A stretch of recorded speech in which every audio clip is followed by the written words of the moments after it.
Good evening, everyone, and welcome to this Building the World House panel centering Indigenous voices. My name is Tahil Sharma, and I'm the Regional Coordinator for North America at the United Religions Initiative, which is one of the world's largest network of grassroots interfaith organizations dedicated to creating enduring interfaith cooperation, mitigating religiously motivated violence, and creating cultures of peace, justice, and healing around the world. I'm very happy to be a part of this conversation with you all today because getting to hear from Indigenous communities oftentimes can be a significant challenge since the history of North America, the history of the Americas at large, is riddled with a lot of violence and a great injustice towards Indigenous communities. And today we are wanting to set a new standard for being able to listen first and to be able to uplift communities who are the stewards of this land. And I couldn't think of a greater group of people to be able to have this conversation with today. But just before I begin, I would like to introduce you all to sort of the space and idea of what this panel series has been about. We started off this conversation in 2022 when the interfaith chaplain at the University of Laverne, Dr. Zandra Wagner, and I started having this conversation about diversity and inclusion in the interfaith movement and how oftentimes diversity is only extended to the ideas of religious and spiritual diversity, where people have different belief systems and backgrounds and can come together to work towards peace and justice. But we often forget that in the glacier that we call the human experience, religion and spirituality is only one of those identities. The depth at which we're trying to make people understand that we bring many identities to the room when we do interfaith work is the reason why we began to talk about this series. So Building the World House is a panel and discussion series that furthers Dr. King's vision of pluralism.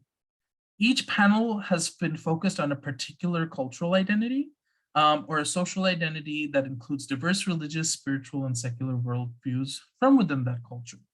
This is an opportunity to engage with interfaith and intersectional voices about what builds and sustains a thriving, equitable, peaceful, and inclusive society. And the question that we want us to all think about as sort of the anchor to this conversation today is, how do we build a world house? Dr. King Jr. spoke of a world as a family unduly separated in ideas, culture, and interest, who, because we can never again live apart, must learn somehow to live with each other in peace. It takes every kind of person, because of who they are, to build and inhabit this world house interdependently, with mutual responsibility and with a goal of mutual abundance. So with that in mind as the context for the conversation today, I'd like to introduce our wonderful moderator for this conversation, LauraSa Ava, who comes from a American Samoan and Hawaiian background, and who heads the Unity and Diversity World Council CC here in Southern California. Laura, take it away. Thank you, Tahil. Aloha, talofa, everyone. I'm going to put it on gallery mode. Okay, all right. Thank you, Tahil, for creating this beautiful space and platform for us to come together. I love the beauty and the diversity of our community. We are honored today to have our Indigenous elders with us from various Indigenous nations to speak on the topic of how do we build and sustain this world family, this world house, this beloved community, as Dr. Martin Luther King has expressed. And so I'd first like to make sure that we set a beautiful spiritual sacred tone in this sacred virtual circle. And Mumua lava o te whaftai ma'awe le alofa ma le awa tato tama ma tama ma tina le langi le atua ke akua. Whaftai te le lava molinea wanoa o tato mai whatasi. First and foremost, I want to give all thanks, love, and honor to our beloved Creator. Le atua is in Samoan and Keakua in Hawaiian is mother and father, divine as one. and I'm grateful for this opportunity that we all have to come together. I'd love to invite Reverend Doris Davis. She has been an interfaith colleague, mentor, and she has worked extensively with Indigenous nations of North, South, and Central America. And we've had the privilege of being together in interfaith conferences with Indigenous peoples. And so I would love to have her open us up with a beautiful prayer and blessing before we begin. Thank you, Doris.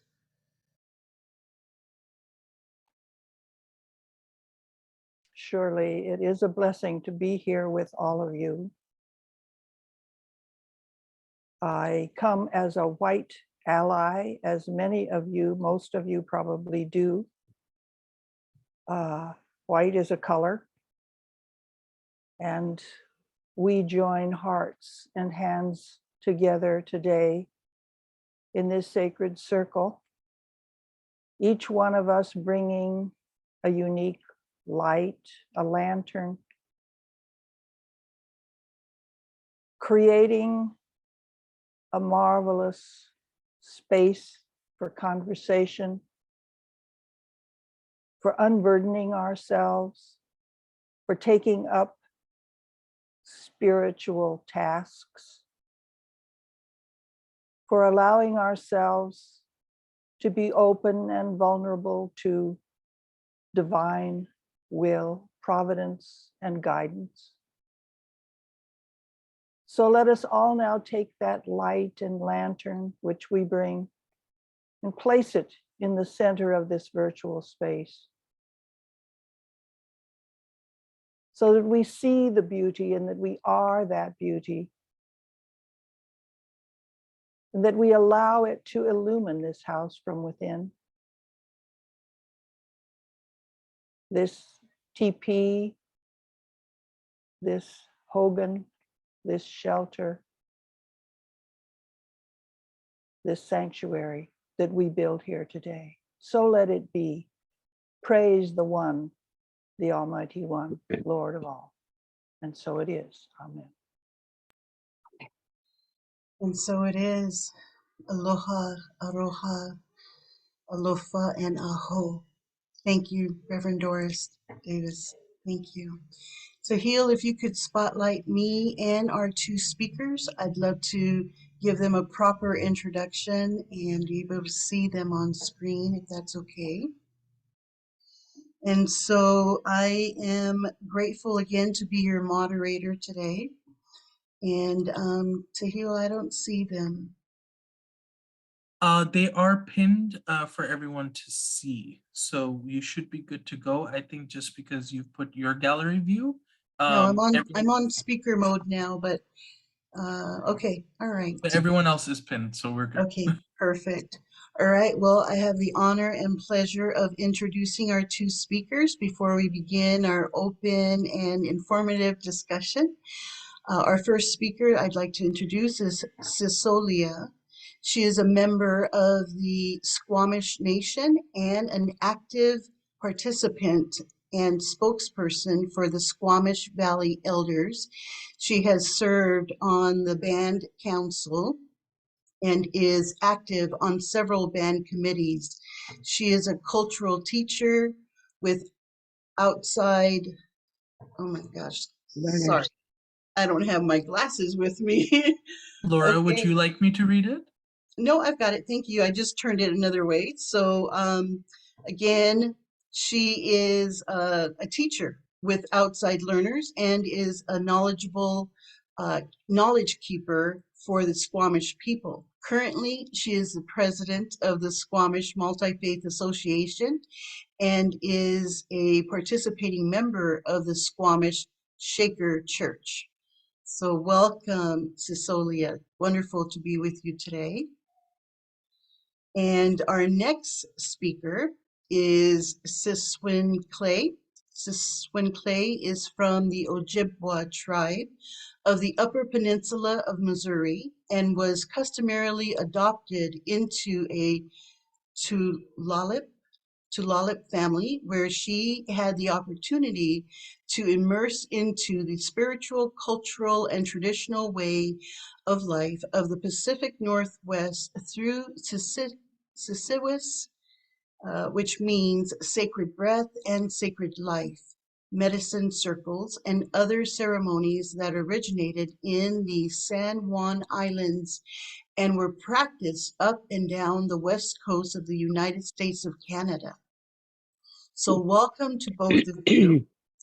And we want to begin our dialogue today, an open, very candid conversation. Be unapologetic as you would like to be, because as Tahil has expressed previously, this space is meant to address the wounds and the challenges of First Nation communities, while making sure that people of other faiths do a better job of listening and being supportive. Laura, So, may I say one quick thing sure. as an apology to our dear sister Siswinkle? The Ojibwa tribe comes from Michigan, not Missouri, and that was a mistake on my end to change that. Okay. So please, my apologies. Apology accepted. Thank you for clarifying that. So I'm looking forward to this conversation, and we will have about 20-30 minutes of Q&A at the end. So audience, please feel free to type some of your questions into the chat, and Tahil will be able to process through them and get them to us. So dear elders, our first question to start us up with is, what has your experience been like as an Indigenous person working with people of other faiths? And what do you find to be inspiring or challenging about building these relationships? So how about we have Sisolia go first, and then we will hear from Siswinkle. Hoichka. And thank you for asking me to be on this panel. I have experienced several experiences in this religious sacred spaces, because I was raised by my grandmother, and she put me into several religions when I was young until I decided what faith I wanted to follow. And she taught me how to humble myself to each group. That way, when you humble yourself, you listen more and you pay attention more. And my experience has been good and bad, and off reserve for a long time, because I'm first generation from the residential school my mother was in. I lost 14 family members to residential school. I was raised by my grandmother. She hid me from the priests, etc. But when I went in to observe and learn all these different religions, and I'm talking about Pentecostal, we were sent to girls' camps, to the Mormon tabernacle in the States, Utah. At that time, they also wanted to take the First Nation students and send us to school there and take us away from our homes. And we said, no, thank you, but we're staying home. We didn't want to redo the residential school scenario ever again. And right now, our generation is still suffering from that. I call it aftermath. My sons, I raised them the same, to go to any religion they wanted to go to, or if any. I have one son left, and he follows the Shaker religion, and he follows my teachings. And as other First Nations, we all have different methods of prayer or dance or song, especially in the winter time. Like right now, it's very busy. This is the time of our sacred dancers come out, and they get their spiritual song, and they're the highest healers we can get to other than the creator, right? And they go out and they get their experience in the forest alone. They get their spirituality out there. And that is what we're hoping the youth will pick up on. You know, we're having a really hard time getting the youth of these new generations to go to church, any church, because of what's happened in the past.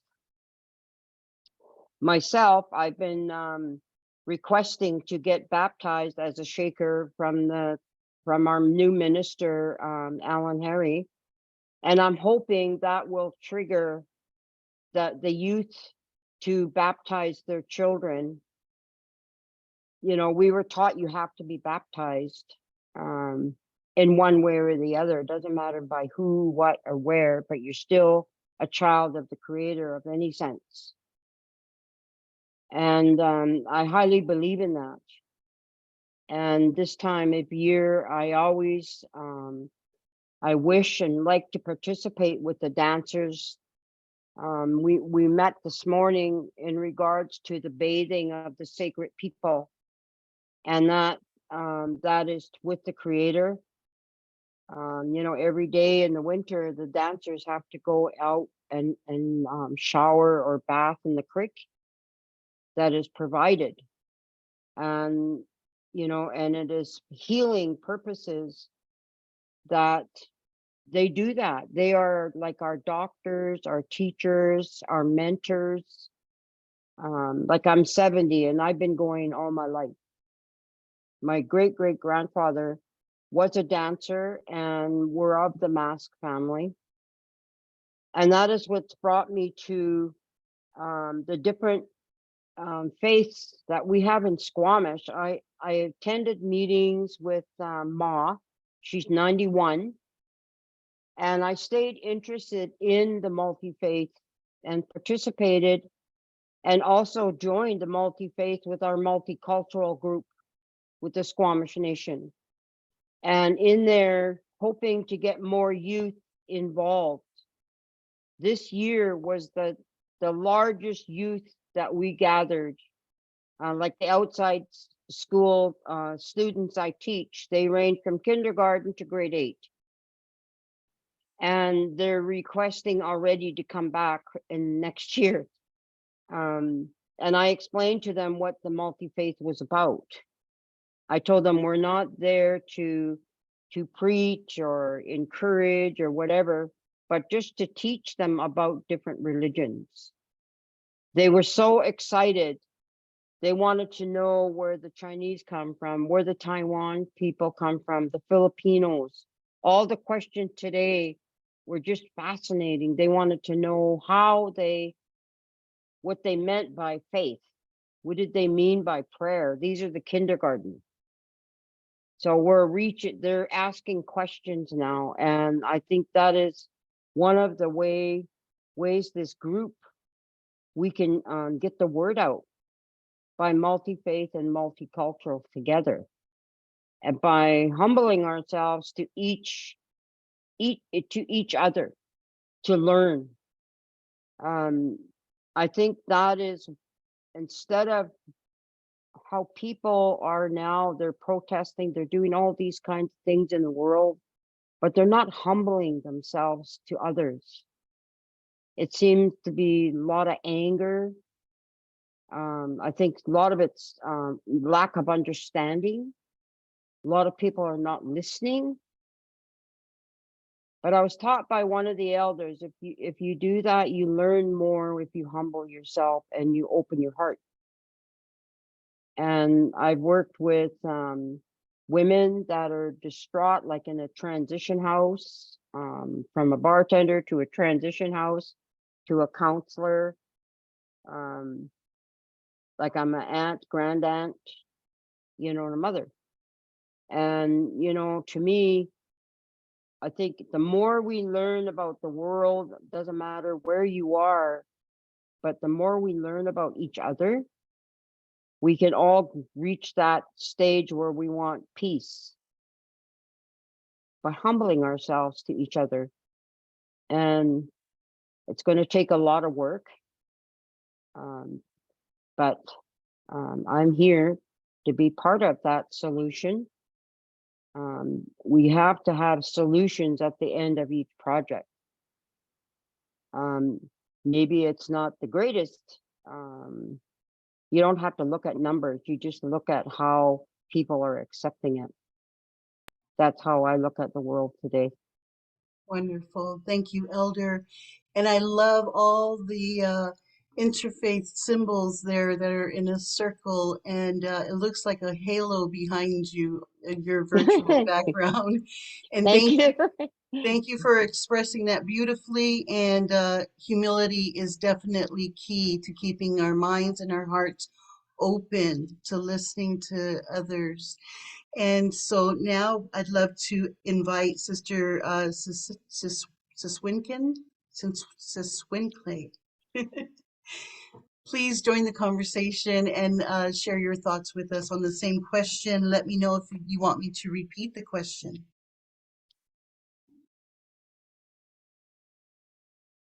Sister, please unmute yourself. Oh, thank you. It was up to Thank the host as well. you. All right.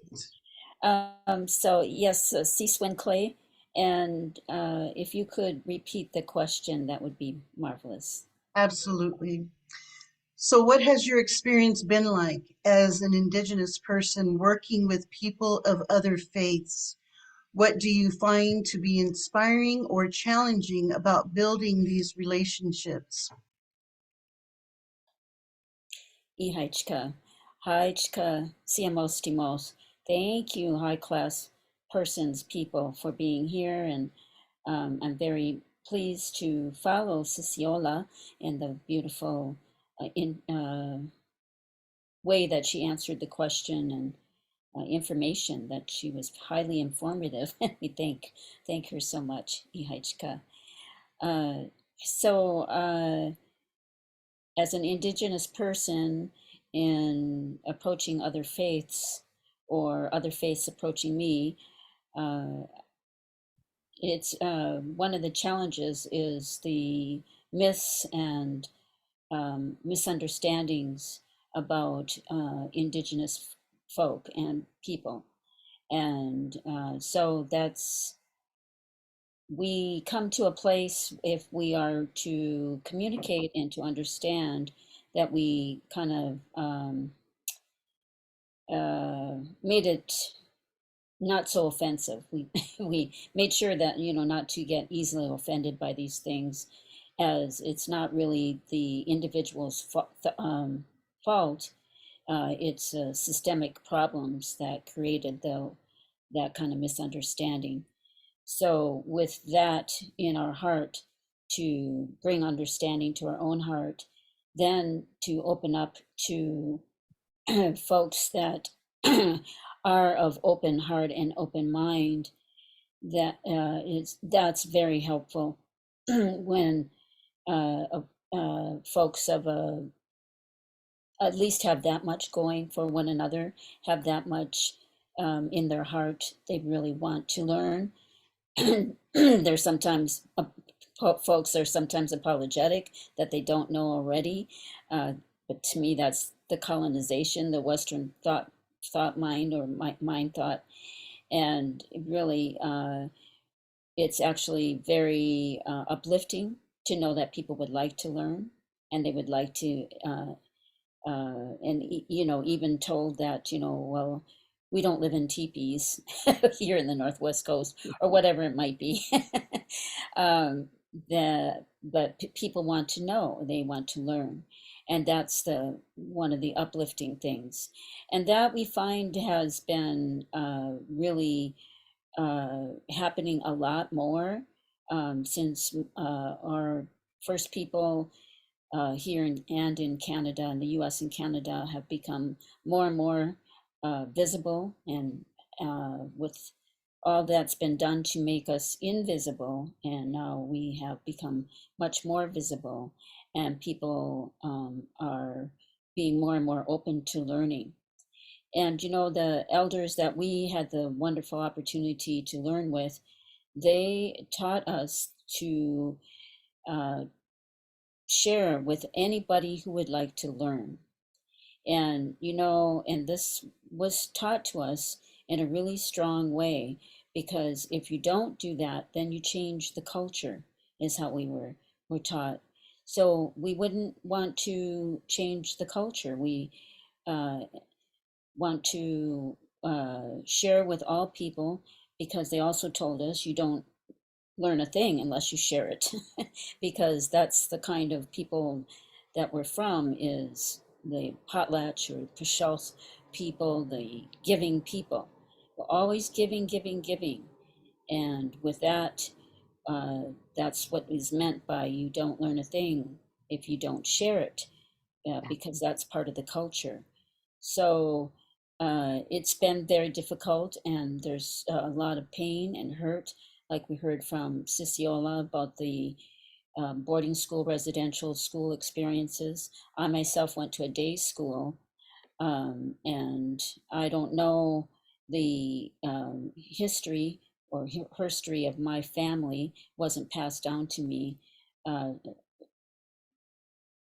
Speculation is that the Ojibwe came down from Canada, Ontario of Canada, to the Upper Peninsula of Michigan, and that's where my family is from. So my blood family. I have family at Tulalip. They're my customarily adopted family. But anyway, so I'm trying to stay with the train of thought there. But they just to not to minimize anyone's pain, in saying, repeating what I was taught and what the elders taught, is to always share with anybody who would like to learn. And sometimes people, they just are still so hurt, and sometimes that hurt is mixed with anger, and they don't want to share with anybody else outside the reservation, or from their people, their tribe, or nation. And that we come to a place of not judging that. It's people have to really be in their heart when they're sharing. And so if that's how people feel, at the same time, we want to honor our ancestors and the wonderful elders that took the time to teach us, and to teach in the way that they taught us, and that was to honor the culture and share with anybody who would like to learn. And that's the true culture. So unfortunately, that pain and suffering that was forced upon the people has, that's one of the ways that it's made the suffering continue. And but we do believe very strongly in the healing, and that's one of the things that's offered in the medicine circles that we have. And one of the reasons I myself facilitate a medicine circle is for the wonderful healing that can be. Also am a volunteer 1910 Indian Shaker at the Tulalip Shaker Church, and travel up and down the coast. And I may have met Sisolia at the Shaker Church sometime. I know I'm part of the customary adoption that is from the Harry Billy family at Nooksack. So I don't know if there's this might be just some kind of connection there. But anyway, I'm just very happy to be here, and happy to share with folks. And yeah, I would just, but I better stop there, because I'm go on to answering more questions before Thank they're asked. you. So We have definitely, leave we it have there. other questions to ask, but I really want to thank both of you for being very candid with us, especially with the, very sensitive and very, still there's a lot of pain and hurt with the whole situations of the residential schools, all of the children and people that have been unearthed, unburied, and how has the interfaith community come together with your Indigenous communities to try to heal from all of this trauma, past and present. Um, I know that Elder Sisolia had mentioned that she lost 4 family members. And how do we bridge this divide between our Indigenous communities, our spiritual traditions, with the interfaith religious faith? So Sisolia, you want to share with us first, and then we'll go back to our sister? It was 14, not 4. No, I said 14. Yes, that's Oh, yes. large It's number. How do you, like, I guess, how can I answer this one now?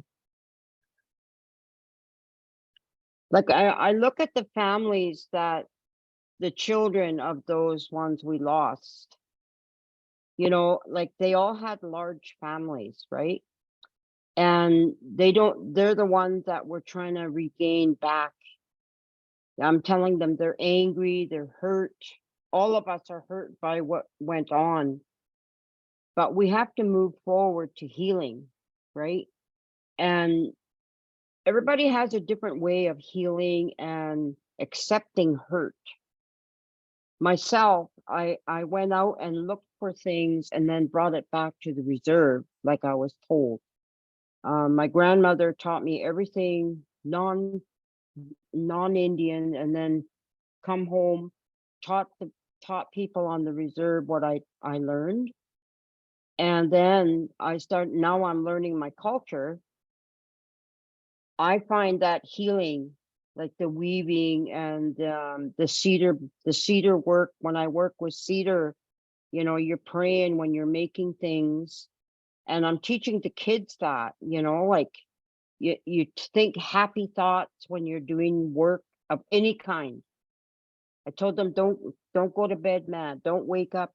Don't be mad. You know, like when you're making things or trying to learn a song, or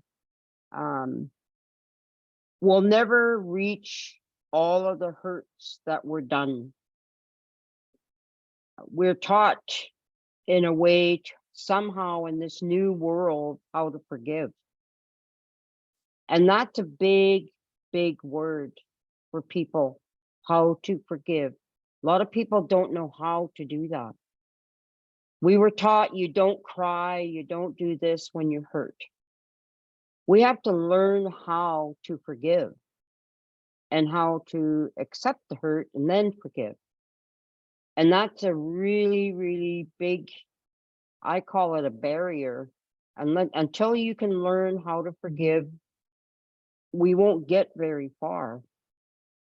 That's what I was relating to one of my cousins. He won't sober up because of it, right? And I told him, well, you're hurting yourself and your family. You have to forgive and move on so you can teach others what you went through, so it doesn't happen again. Like we have a school, it's called Cultural Journeys. When I spoke up there, I said the same thing. You got to know how to forgive if somebody hurts you terrible. And if you can't do that, you won't move on. And there's a lot of us, like I'm 70, there's Ma, she's 91, and she's still going strong. Like she's got a very bright mind. And in all the years I've been taught by her, never ever raised her voice. It's always that humble tone, or, you know, like forgiving thoughts. And, you know, and they're right, you know, and you think about it that way. If we all go around angry and mad, we'll never get peace. So we have to learn how to forgive and teach our kids that. Thank you. Thank you. Forgiveness, humility. Yes, definitely. All right, sister, Sis Winckley, you want to add to that?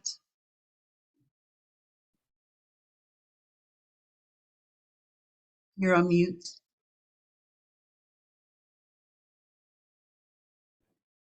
Okay, I have to wait for it to heal each time, so I better not mute anymore. Would you please repeat the question, Shika? Yes.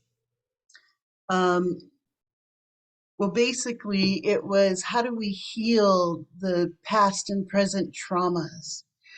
And our elder has said, you know, forgiveness is the key. We know this. This is what leads to peace, is forgiveness and unconditional love. And so, how has the interfaith community come together to support this healing and forgiveness process? What are the challenges? What has worked? What has not worked? Can you share that with us? Hi, Chika. So I'd just like to express that absolutely that forgiveness is key, and thank our elder for bringing out those good words. And also understanding. So that's one of the key elements to me is having the support of outside communities to help in the healing process. And with that, they would, outside communities, including interfaith, would, it's helpful to have a deeper understanding of what happened to First Nations and First People of US. And with that would be learning the history of the building of these countries and what happened to the First People and First Nations in the process of becoming some of the richest nations in the world. It was on the backs of First Peoples, and you know what, all the genocide that took place. So it's a painful thing, very, very painful, and more painful living it. And yet to do the due diligence to learn so that it can create understanding between the peoples will create a path to healing and to peaceful relations. And I think that's very, very important. Is to have the understanding. Nowadays, people can learn just about anything from the internet, where it wasn't even very long ago. People would maybe go to the library and learn something if they wanted to get some history. And then it was still very filled with inaccuracies. So with the visibility of our First Peoples, now there's much more accuracies to the information, and there's a lot that people can find out online. And so it's really just at a person's fingertips. And so that's one of the things I would really, really encourage. And I'm just going to add this right away too, that for interfaith and for any religious sect, the first thing, in my opinion, would be to denounce the doctrine of discovery, which gave the legal access to the church and governments, or legal access of the church to abscond land and colonialize wherever it was they chose. And so, I mean, there's a lot more to it, but in simple terms, it was gave rights to anyone who wasn't a Christian, to be colonized by Christians or conquered by Christians. And so, even as a person that does practice Christianity to a certain extent, that's not right, even for, as a person who's a true Christian, to follow a doctrine like that. So anyway, that would be, what to me, one of the very first things that any interfaith or any religious sect could do, is to denounce that, publicly denounce it, put in their mission statement, or however that could be done. Thank you. Hi, Chika. Thank you. I'm glad that you brought that up. That was on my list of one of the topics that I wanted to touch upon. I know that I was just in the Vatican City in Rome a few months ago, and I have this dream of having the Pope do the Ho'oponopono prayer, the Hawaiian prayer of healing and reconciliation. you know, as a start for helping to, you know, rescind the doctrine of discovery. It's a necessity. And Grandmother Sisolia, I know that the Pope was there in Canada and had several gatherings where apologies were offered. Can you share your thoughts and reflection of that visit from the Pope? I wasn't privy to that. They only sent 2 to 3 delegate persons from Chief and Council, which was not very well accepted by the elders of the day, because the elders of the day are the ones that attended the schools, and we wanted them to go, not the newer generation. We wanted the Pope to apologize to them for the people. Like, they are what we call the dictionary. They are the precious gifts, right? The ones older than us. We talked about that this morning, like our elders older than us and our ancestors that went before us are the ones that should have been apologized to. Like my mother, my aunts, my uncles, they never heard that. Maybe in spirituality, when we said the prayers, like I wrote my mother and I told her about the apology and I told her how I felt. But a lot of our elders were not satisfied with his visit. We thought it was too commercialized, number one. It wasn't truthful. Maybe in some words it might have sounded legit, but to us it didn't. We still have meetings about it, and we don't feel that it was real, truthfully an apology. We thought it was a politician thing. And that's how a lot of them, and I asked the question to the ones that went, what is truth and reconciliation to each person? It's different. That doesn't cover anything in his apology. That does not hit the hearts, the ones that lost their loved ones or the children that never came home. That was one of the big issues we had. You know, now we're still finding children. You know, it doesn't matter what he said. It doesn't cover, he can't cover that up. That's how they look at it. It wasn't a truthful apology. And it shouldn't be him. I know he's apologizing for the other priests, but the onus should be on the ones that did the hurt. You know, but it comes into play again. We can't take it back. We can't, that is where that big word comes in, forgiveness, before we can move on. And we're always going to keep coming back to that because of what he said. I know the visit wasn't great. I know that for a fact. A lot of our elders in Mount Currie, the northern tribes that are intermarried into Squamish, they felt the same way. You know, he didn't stop in Vancouver very long. You know what I mean? Like, it wasn't a real true thing. We could have had a gathering at BC place or something, you know, where we could have been all invited. You know, I know there's thousands, but we also lost thousands. So his apology did not cover a lot of it. That's what I'm hearing. That's what I have heard as well. And Sister Siswinclay, do you have anything else you want to add to that? I know that you were the one that opened us up to the doctrine of discovery, and it has impacted all Indigenous nations around the world, not just North, South, and Central Americas. It has impacted us in the Pacific Islands as well. And so, Sister, do you want to add anything else to this before we move to the next question?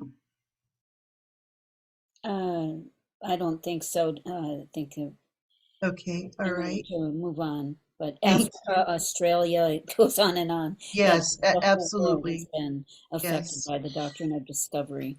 Yeah, So, it's what horrific. are some of the stereotypes that have been made about your Indigenous tribal communities at large? How have you dealt with these stereotypes? Let's start with you, sister. I know for me, in the Pacific Islands of Samoa, Hawaii, American Samoa, you know, when Pacific Islanders are not laughing, dancing the hula, or feasting in a luau, in this, idyllic setting, they are often depicted as dangerous, evil, even cannibalistic. So again, you know, there is no complexity in this kind of portrayal. Pacific Islanders are either noble savages or the equivalent of the biblical snake in the Garden of Eden. So, what about for your Indigenous peoples and nations? What type of stereotyping have you had to deal with? It would be very similar in what you're saying, and it truly amazing would be in this day and age that people to think that we didn't have a belief in the creator or God, or I know it's different in, for some indigenous folks, but here in the Americas, it's with exception, because I believe it's different in Hawaii and where our sister's from in Samoa. But that would be one of the true misconceptions, is that we believe in deities and various gods, and therefore we're heathens and savages, and but for a lot of most of the people here on Turtle Island, uh, there is a strong belief in the creator, and or God, or whatever you want to call a higher power, and very spiritual people, prayed all the time for everything, before, during, after doing anything. Just so spirituality wasn't a separate or made into a religion where it was somehow separated from it every day, all the time, daily activity and action. So that's one of the strongest misconceptions, is that somehow we were kind of that heathen savage, when it was absolutely the opposite, and very spiritual, very, very spiritual people. Very spiritual, very connected to the land and all of creation in this, this sacred web of life. We see that all our relations, we're in oneness with all of it, in oneness with Creator. And I know that for, my Hawaiian ancestors and relatives, for many generations, even in the other Pacific Islands as well, they were forbidden to speak our language. And to practice our sacred chants and our pules, our prayers. Even the hula was forbidden. It was thought to be too exotic. Mhm. And not too long ago, I was in the Tahitian Islands, which is still colonized. They've not yet gained their independence. Many of them were protesting when we arrived in Pava'ia'i, the capital island.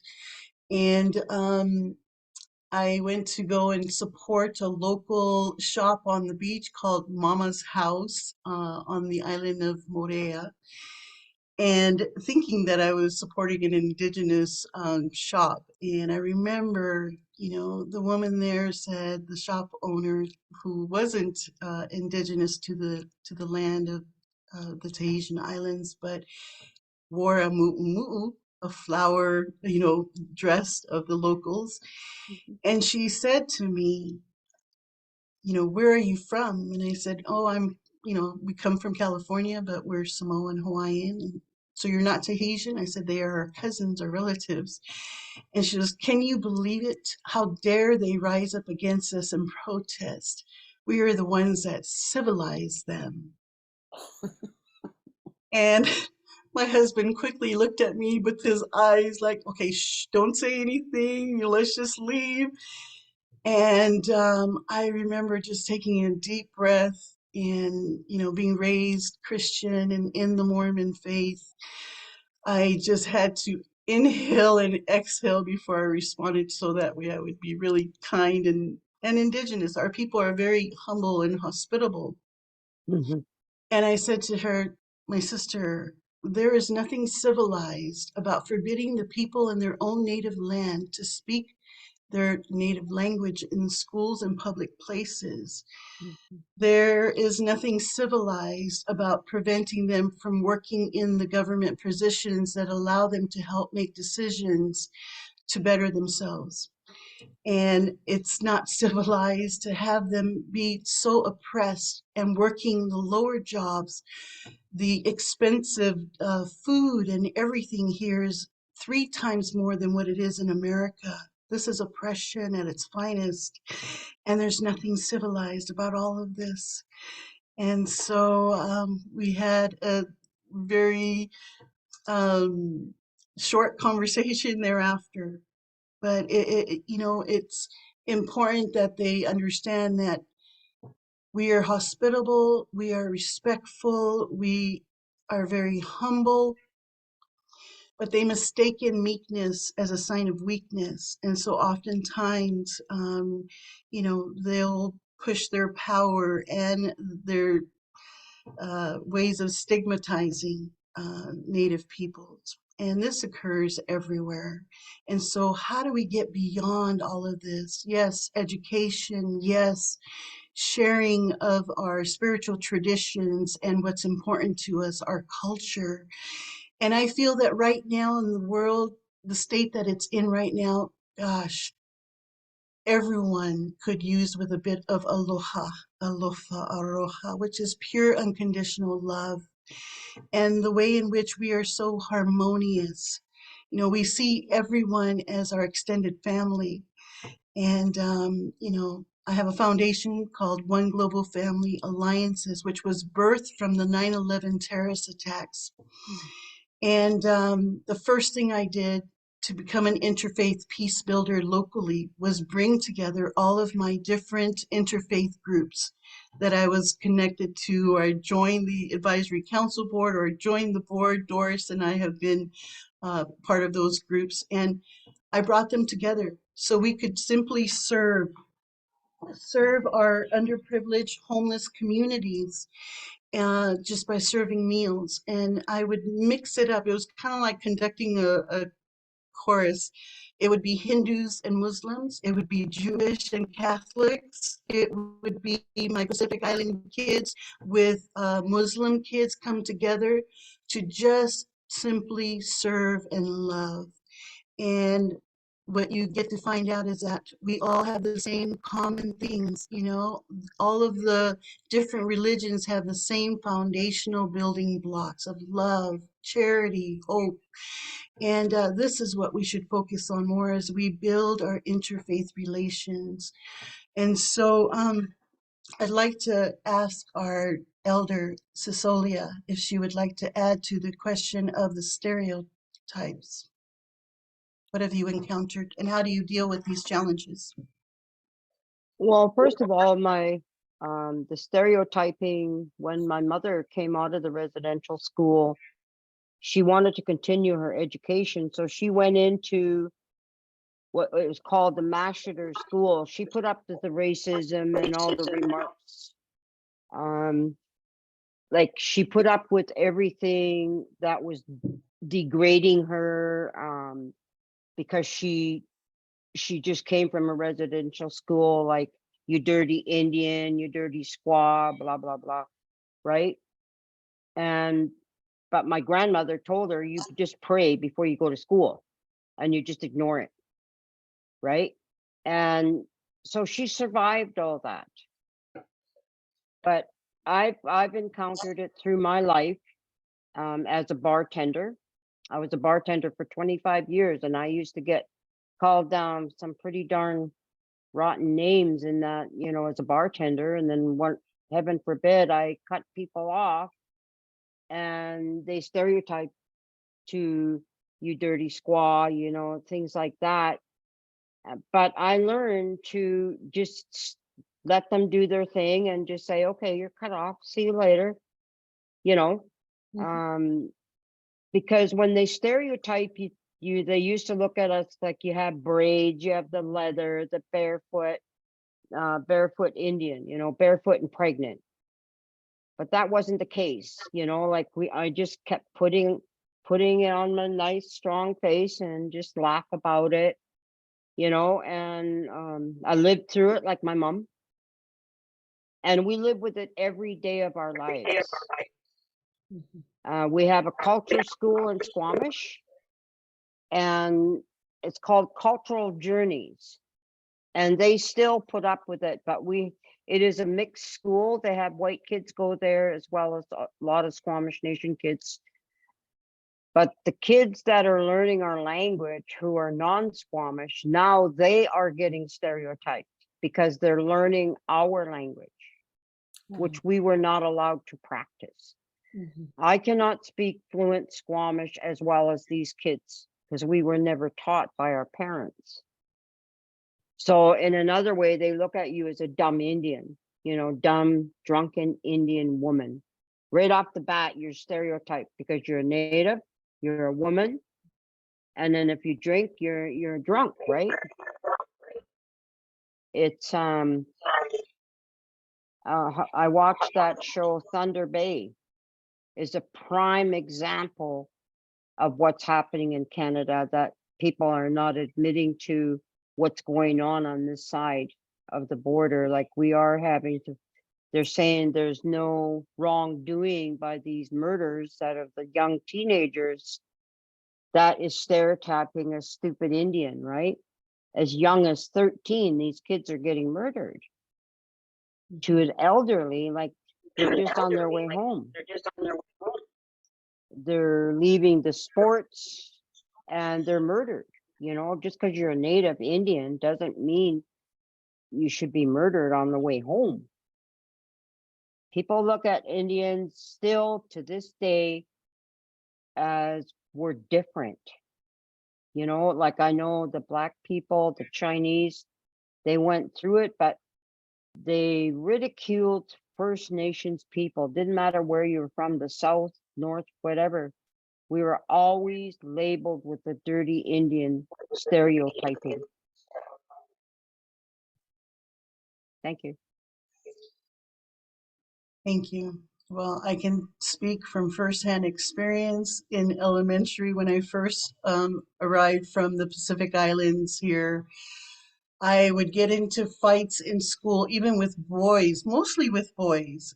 I was much bigger than my other classmates, and I would often be called a stupid Samoan or a stupid Polynesian. And of course, you know, I'm going to stand up for myself, even if it was a boy.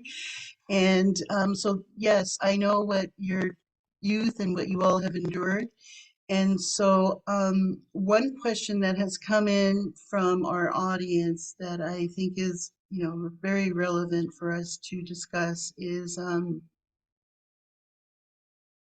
we all recognize how important forgiveness is, but do you think Indigenous people can really forgive if there is no acknowledgement or asking for forgiveness on the part of the perpetrators?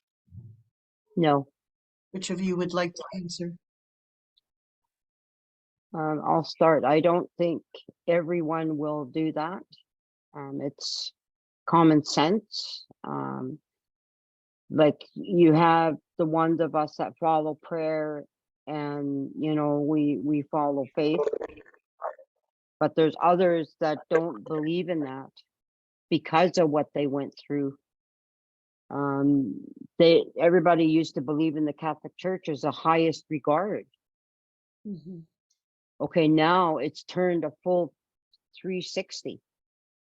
A lot of our people don't trust the church now.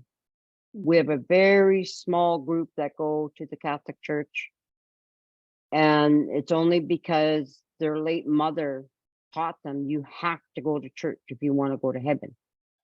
So they followed through with their adopted kids, the one family, just teaching them about religion. And I know a lot of, like, before my uncles passed, it was they all died with cirrhosis of the liver because the alcoholism and the drugs that from the treatment they got in the residential school. There would never be any forgiveness in that if they lived and survived. I look at some of the boys and some of the children from those aunts and uncles. They'll never forgive because they lost their parents over it. You know, and if they have kids, those are the ones we have to try to reach so it doesn't turn around and become that hatred again. You know, we got to break the cycle. Mhm. That's where it's going to have to go. I think, anyway, that's my opinion.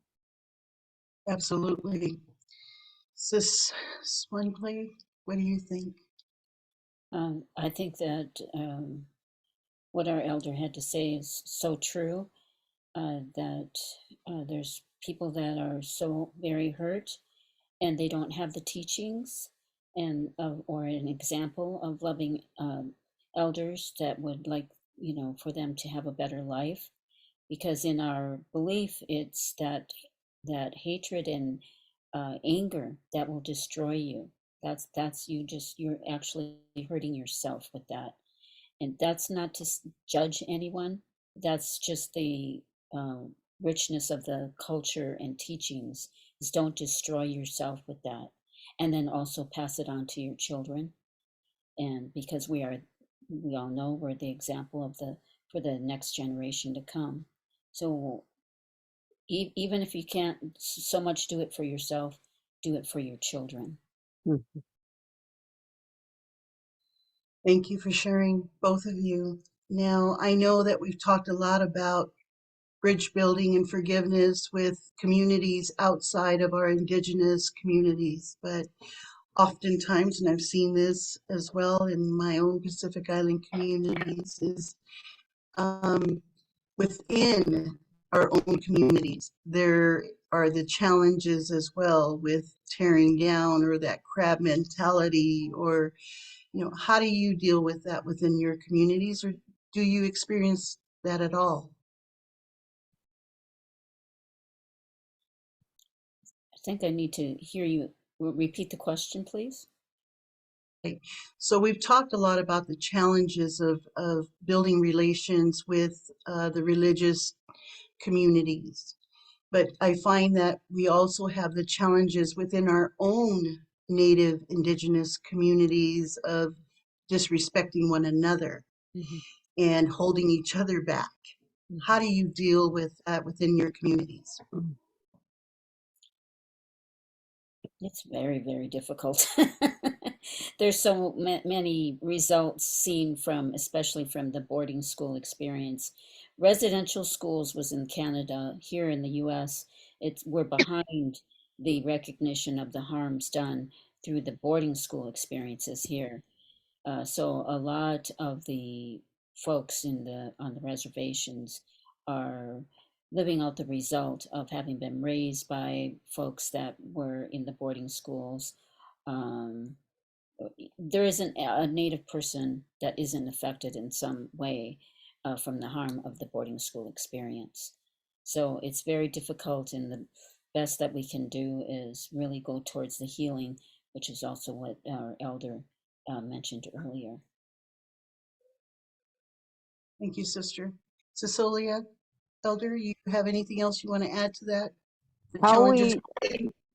Well, the challenges that we have it within the community plus with families. Family breakups come from this too, right? Like I've seen sisters don't talk because they've gotten an argument about the way they raise their child. Like a younger generation is different, right? Because they never had the harsh teachings. as we did. The respect is not there from the younger generation.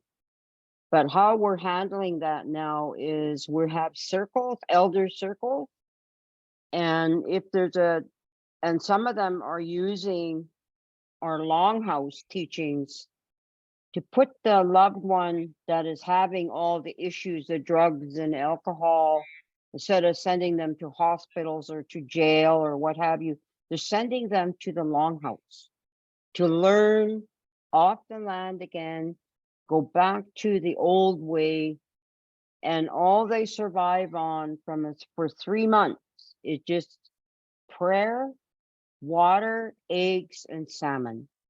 They get up every morning, daybreak, go for their swim. They're taught to pray. They're taught how to live a clean life again. And this is going, I think it's going well. We have 5 in the longhouse right now. The longhouses will be closing at the end of March, April. But I'm finding that the ones on the island are more stricter than the ones closer to Vancouver. It's the different teachings. If you live the old way where you don't have the luxury of the cigarettes or the alcohol or the drugs coming in from all over the world, I'm finding by using the old longhouse methods, it works better than the jails and the mental health institutions. Like we have mental health sessions, like we have doctors, nurses, but we could use more. Like listening to the budget, they said they're sending down thousands of dollars. All the dollars in the world is not going to catch every Aboriginal person. We might catch a handful, and hopefully they'll sober up and go back and help someone else. It's just a repetitive thing that we have to continue building strength and belief, and don't give up. We have to keep going back. You know, don't give up. There's a way that we can involve the multi-faith groups, the multicultural groups. Somebody else's culture might help this soul. I think if we work together in that way, multi-faith and multicultural together, I think we can get some of it, not all of it, but it's a start. That's what I believe. Perfect. All right, so here's our last question, and then we're going to open up for Q&A. Has the interfaith movement supported the needs or issues of your Indigenous community? If so, how? If not, what can they do better, if at all, to help support you and your communities? I think that you are both part of United Religions Initiative's cooperation circles, right? Mm-hmm. So how can URI and, the oldest and largest interfaith movement is the Parliament of the World's Religion since 1893. That's the oldest, but United Religions Initiative is definitely the largest with over 1,000 cooperation circles around the world.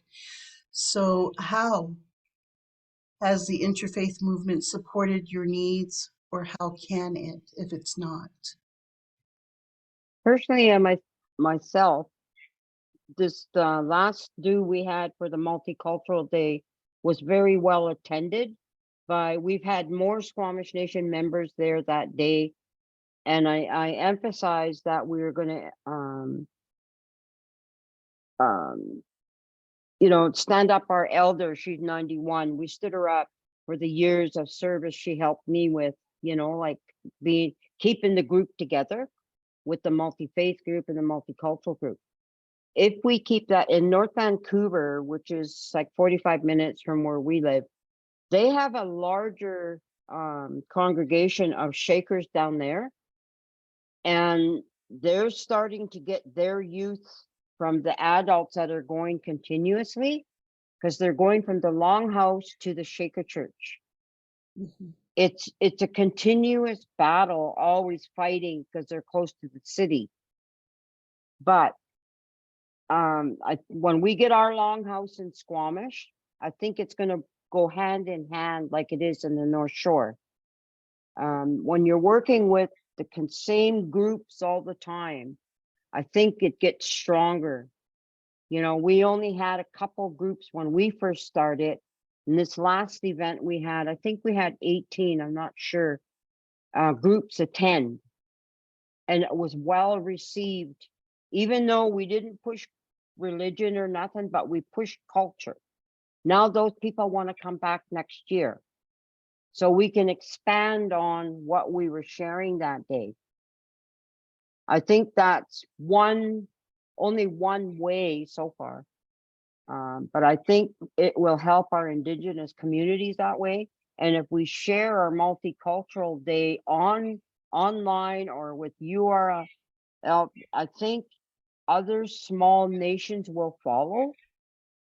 You start small, as I say, and then you grow. And it's still a volunteer situation. Mhm. We have to keep that. And that's part of brotherhood, sisterhood, whatever you want to call it, like a big family. If we keep it that way, and when you start putting big bucks in there, big money and all that, well, that's when we lose everybody. They call it a money grab, right? Well, we don't want that. We want that family atmosphere, family fun. I think if we just keep continuing, we add more and more, it gets bigger every year. You know, that's all we can do. Family, spirituality, culture, absolutely. Yeah. Sis Swan Clay, what would you like to add, sister?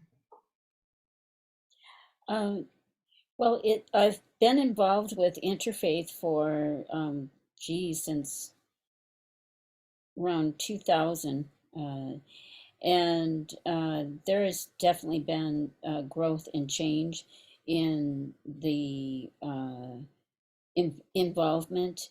At first, we were really separate from we we were hosted by Interfaith to run medicine circles out of a Seattle sanctuary there.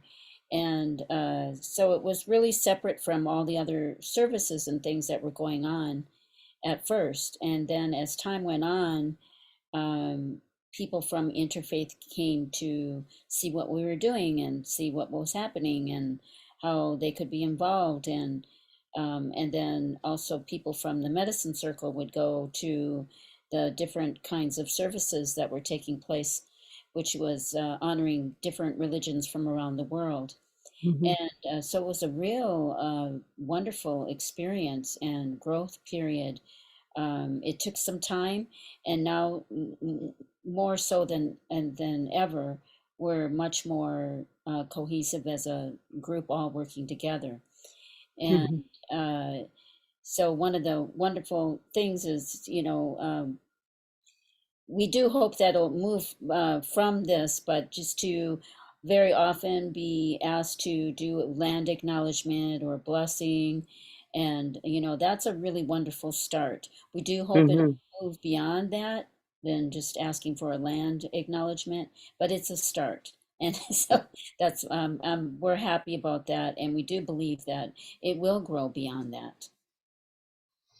Thank you for acknowledging and bringing up the importance of the land acknowledgement. And usually when I open up and introduce myself and welcome everyone, I usually start by saying that I want to honor and thank the ancestors and stewards of the lands that I currently live upon here in North America, Turtle Island. In Southern California, they are known as the Ahashaman and Tongva nations. I work closely with them, and so much respect and gratitude for them and all of the other nations as well. And so at this time, we're going to go ahead and take a few questions, maybe the first three. If you'd like to use the reactions button down at the bottom of your screen, you can click on to raise your hand if you have a question. And I think the first three hands that are raised will take those questions. So, Laura, just one thing that I'd like to invite. Please. First and foremost, just sharing all sorts of gratitude with you, Laura, as a facilitator, and our elder Sisolia and our sister Siswinkle for the wisdom, the honesty, the bravery that they brought into this space today. I think it goes without saying that we have done a disservice as an interfaith movement to our Native colleagues, our Native loved ones, and we do need to show up better, we need to listen better, and we need to love you all better. And we hope that we can make that commitment going forward. But I also want to remind folks in the room that we have opportunities in being able to start this work now. Please remember that we all reside on various Indigenous lands. And if you visit native-land.ca, you know whose lands you'll be residing on, so that you can learn more intentionally about the communities that you live with or coexist with, and who you can reach out to be able to see what their specific needs are in the communities that they come from. Please be very mindful of that, because we have just 3 of hundreds, if not thousands, of communities within the Americas and around the world who are Indigenous, who need our support. And listening to them and their needs is the most important thing.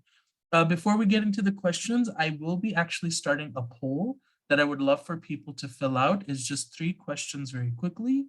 I'm just going to start it right now. Just getting your sense of how you felt about the conversation, and also thinking about the action. What are the ways in which you want to leave this conversation today? So here it started right now, so it should pop up on your screen. Answer the questions anonymously. There's no judgment either way of who is saying what. And most importantly, just making sure that you are giving an opportunity to share honestly about what you're hoping to do going forward, and then we'll jump into the questions. So yeah.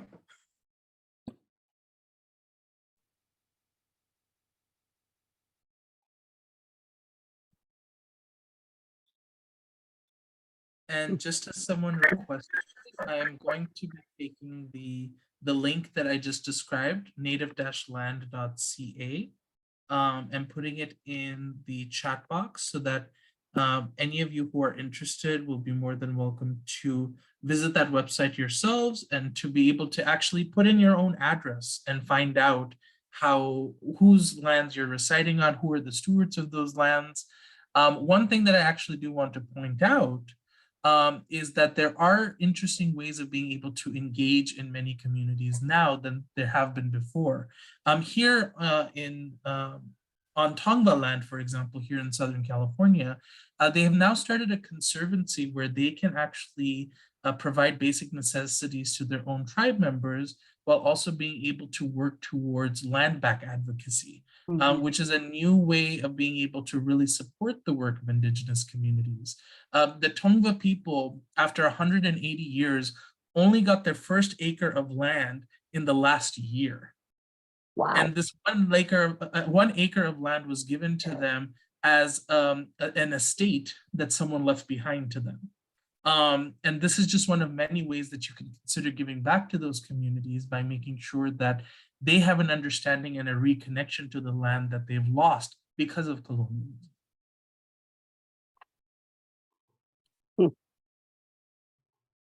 Awesome. Excellent. Thank you, Tahil. All right. Maybe if we get 2 hands raised with a question for our speakers, that would be great. And if not, then we will have a closing prayer and blessing by Sister Siswinkle.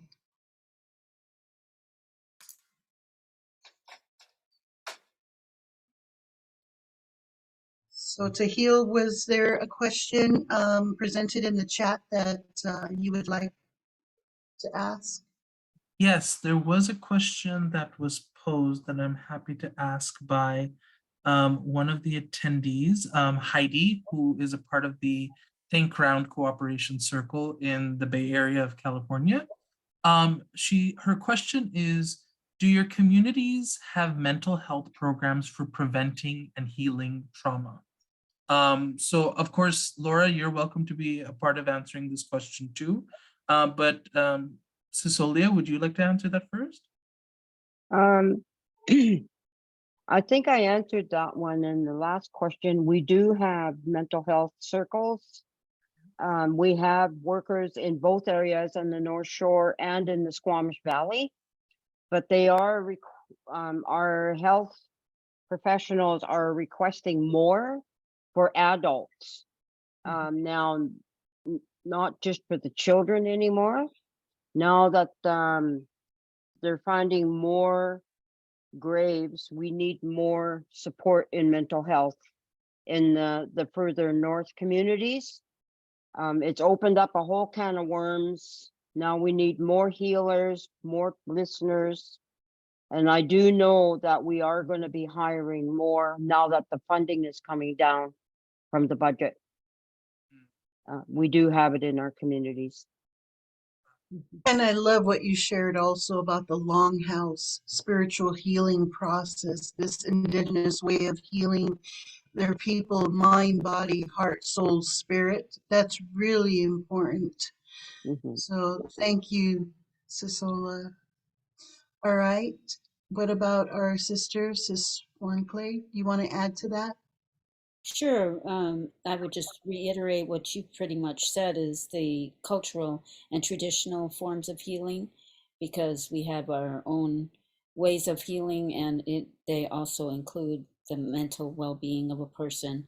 So, we definitely have had a need for the psychiatry and counselors, especially through the recovery from the what we call the white man's illness, the alcoholism and drug abuse issues, and the recovery institutions.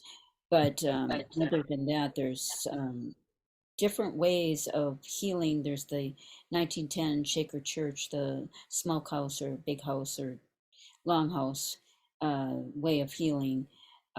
Also, it depends on where you are. There's different ways, traditional healing ways from different places.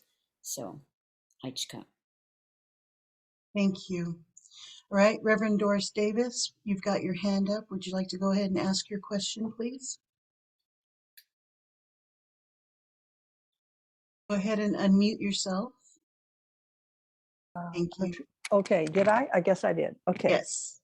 My question revolves around the issue of cultural appropriation that did not come up here today yet. One of you ladies, and thank you very much for your wonderful sharing and sharing yourselves and your experiences. It's very valuable and important to hear. Cultural appropriation as a white person I have encountered, and it's problematic for me. One of you mentioned that you felt that if anyone was interested, you were taught that you should share. I also know of Indigenous people who feel that they should not share or open up their traditions to white people or white allies even. So I'd like your reaction on that. Just cultural appropriation, and how is it viewed by you? The Sisolia. I'm quite open about sharing what is out there already that is appropriate through Chief and Council. Like, we screen things that go out because we have to have some sacred sites, sacred stories. Like, say, the dancers, it's not open to the public, right?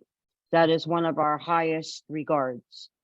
Like a lot of stuff that comes out, that is in the public now, the libraries, things like that. I have no problem with that, with sharing our lifestyle or our teachings. Only the longhouse, I'm selfish. I would like to keep that just for First Nations people.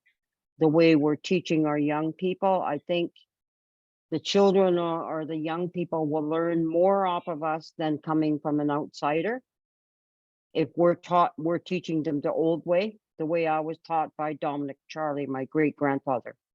I think if we keep that part just to ourselves, and it doesn't matter if it's just our longhouses, but the longhouses across the board, I know they're very sacred. They're not open to the white world. That is something that's very, very sacred to us. And I think we need to keep that component, you know, but anything else other than that, I'm willing to share and teach and explain why I don't mind sharing it. Because people can't learn if you don't teach them. But there are some things that have to be kept sacred. And I think that goes for any type of faith or belief in any diverse person or culture. That's how I think. Yes, and I would agree with that. There are certain ceremonies that are very sacred, not to be photographed or videoed. You know, and for those that are coming to be in sacred circle, that's where we also teach them to be mindful of where you are and to be respectful, not only of the people that are there, but also of the land and of our ancestors. And all of it must be very honoring of one another, honoring of our Creator, honoring of the land and our ancestors that whose shoulders we stand upon, and they're always with us, guiding us. And so, Sister Siswinkley, you want to add to that? It's pretty well covered, but I would just add that in agreement that if it's already out in the public domain, then it's you know, it's pretty much agreed upon that that's can be shared, that can be continue to be shared. If it's not in the public domain, then I know there's sometimes in the medicine circle, there's something that'll come up in it. As a facilitator, I'm aware it's not in the public domain, and I will tell people that it cannot be recorded. It cannot be, you know, go outside of here. But as far as appropriation, you know, that covers so much too, because there's also nowadays a real clear understanding of, you know, to steal, say it would be stealing, like to steal native art, Indian art, and recreate it and call it your own. So, but there's laws against that now. But that's kind of the kind of appropriation also, because there's so many different areas. You know, it's kind of a complex issue where there's laws against that now to protect our what we, you know, what is called art. And also even like there's songs and stories and you know, that people want to take and make their own.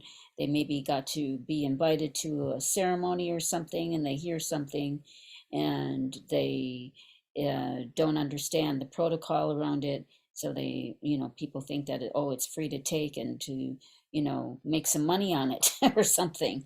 So it's and it's not okay. It's not okay to take ever without permission, and or you know, so there's, yeah, it's just a complex issue, is all I'm saying. So right now there are some laws to protect our Indian people from appropriation, but it's the, you know, it comes down to the morality or moral issue of respect too. Yes. But just No, to add to that, I would like to, for example, the appropriation of like the mass dancers I was talking about earlier, when they hang their hats in the trees in the forest, nobody's supposed to touch them. Okay, there's laws against it. People were stealing them for just to hang in their houses, but that is stealing that spirit's hat. You know what I mean? Like you can't just go and take it from the forest and bring it home. It belongs to somebody. That's why we protect our sacred sites now. Mhm. That goes a long way in that appropriation, what you were talking about, sister, there. And we're getting very adamant on that in Canada. On the maps now, they will be showing sacred spaces, right? So nobody can go there anymore to steal these hats or the old burial grounds, you know, that they used to put people in the trees in the old growth forest years and years ago. Those will be on the maps now. People can't go on those lands. Wow, that's Like great. in ours, like Squamish Nation territory, it's very large, and we share territory with the Lillooet people. And they're in some of those trees as well, but they will be marked now on maps. And thank you for that question. Yes.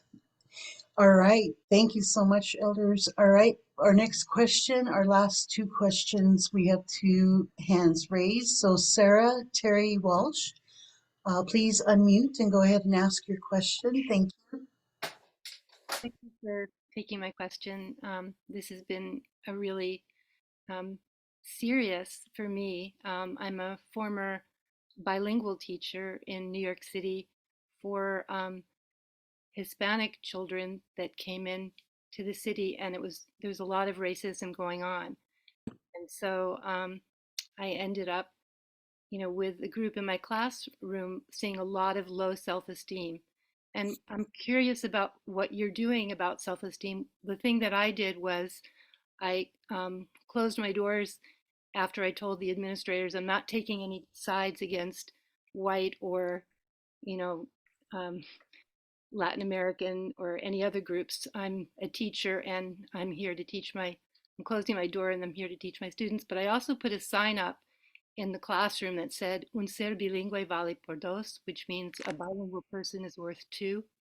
And I'm curious because I know that it's really important to save language and culture and to share that with young people, and that can have something to do with their self-esteem. Is there like a coordinated program for that? I'm just wondering about that. And the other question I initially had before this question came on was what does advocacy look like for, let's say I was interested in supporting Indigenous people, and how would I, because I don't know necessarily all of the Indigenous groups in the area. I know that some are actually incorporated, some are not. And if I were doing a project that involved honoring, some Indigenous culture, who would I talk to? Or is there a way that I could contact you? Or is the way a group here? I live in Seattle, Washington, so on Duwamish and Coast Salish First Nation lands. I'm just curious about that. Thank you for letting me ask my questions. There are resources in Seattle, more like near Bainbridge Island. There is a teacher there, Alex Marshall and his wife. They used to be teachers in Squamish. Oh, And they do advocate for people. I don't have their information on me right now, but they do a lot of workshops with people that are interested in learning how to help one another or low esteem students. We used to have workshops in Squamish, and we used to bring resources from Squamish down to the reserve down there. They have oh, I can't remember. All I know it is by Bainbridge Island. That's all I know the name by. Like if you get mine is Sisolia, you can email me and I can try to get the address for you. oh, yes. Because they were instructors in Squamish. Thank you. If someone can give me your link, in the chat, or somehow I could put Yeah, mine. Tahil can give that to you. Because it is really welcomed if people are asking for help on how to build that self-esteem with the students, you know, because if they don't have the resources or they don't know where to go, and they're all techie minded now, the students, majority of them are anyway, they can get it online or they can call some of us that might know the resources to contact for them. Thank you very much. Yeah. All right, wonderful. Thank you so much. Geraldine, are you still with us? Go ahead and unmute and ask your question, please. Okay. First of all, yes, this was a wonderful learning experience, and I really appreciate the forthright and like conversation was had and how the sharing was done in such a beautiful manner. And I've known Sisolia for many years, and yet I learned a lot from her again today. So that was very, very beautiful. The idea of, you know, being able to present yourself humbly, I think is something that is extremely difficult for a lot of us. For those of us who come from the dominant culture, it is something we're almost afraid of doing for fear of being totally tripped up. I don't know what it is, but it is a barrier for us that we actually really, really need to learn. So I very much appreciate that lesson to try and personally take to heart as much as I can. One thing that I just wanted to, it was Siswinkle who brought it up, and it was related to the importance of having that conversation about, sorry, I don't know the term, but it's where there was the superiority, the natural superiority of the Christian church. What's that term? The doctrine of Discovery. The doctrine of discovery. Well, where of course they came and it was terra nullis, right? There was nothing, they said there was nothing here. Okay, so and I was just thinking as a practical thing that that might be something that URI and the various cooperating circles might seriously consider, you know, including in their own organizational statements, in, you know, maybe in whatever way they feel comfortable doing it. But I thought that was a really interesting point that she made, and that might be, I'm just wondering if that's a bit of a takeaway mission, you know, that might be practical for us within the cooperating circles to seriously think about having some kind of a statement within our you know, our mission and goals, however way we want to do it. So that was just one thing that I thought I might put out there. And if I could just, Geraldine, thank you for that ask, because I think, you know, we at the United Religions Initiative, us as staff people, work, you know, we're able to do our work because of the work of cooperation circles. Their ideas, their energy, and the ways that they feel that we should go forward in the work of peace, justice, and healing is thanks to ideas like the one that Geraldine just offered. And my colleague Lauren, who is on this call, who is our climate action coordinator at URI, I think could easily agree that this is something we could definitely think about going forward, because these are starting points to a lot of the major work that needs to be done in the interfaith movement, not just here in North America, but around the world. This idea of the role of colonization, the role of patriarchy, the role of many supremacies in their way of being able to seep and divide and destroy things is something we can easily resolve when all of us make the commitment as different stakeholders to push back and say, these are not doctrines anymore. We have a new doctrine of pluralism that should allow them to live and thrive.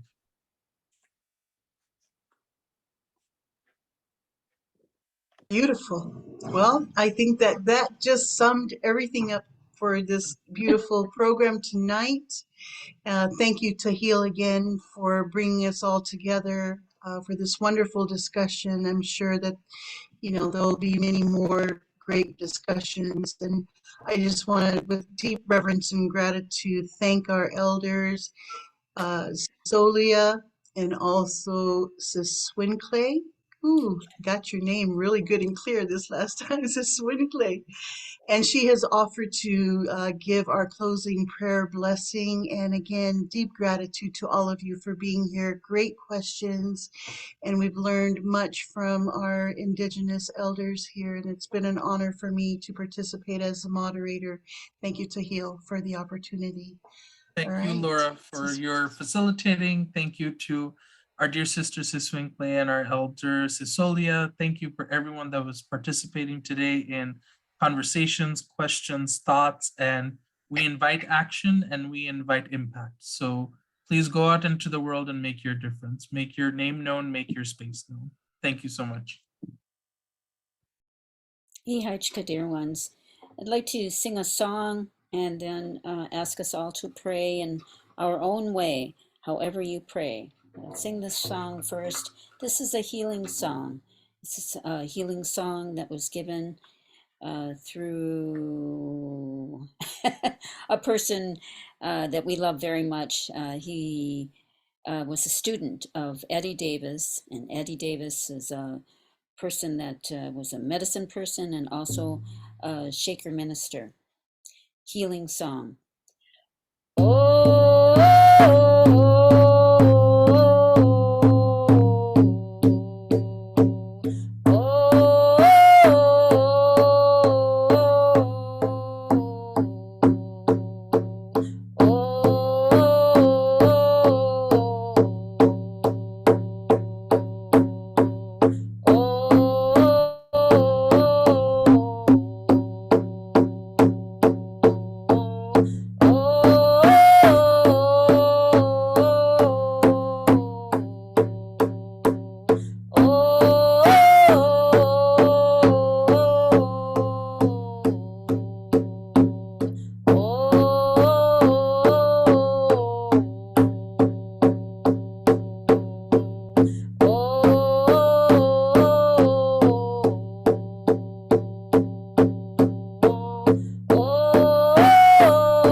We all pray together and pray in our own way. In our medicine way, we pray out loud, but we ask you to just pray in your own way. Great universe, giving thanks and praise that we could all be here together in this wonderful gathering here to spread the good word and good things that happened here, good words shared, and pray that each person here that will all take that which will lift us up and share with others when we leave this gathering, and that it'll help to bring a little more light into our world, a little more understanding to really help us in our life and help others that are coming up in our lives and the lives of others. So thankful that we could meet here and be here together, and the wonderful hosts here, our elder Sisolia and our sister Sarah, our Laura. monitor, LauraSa. And somebody's listening to my praying. And that's Tahil Ihai.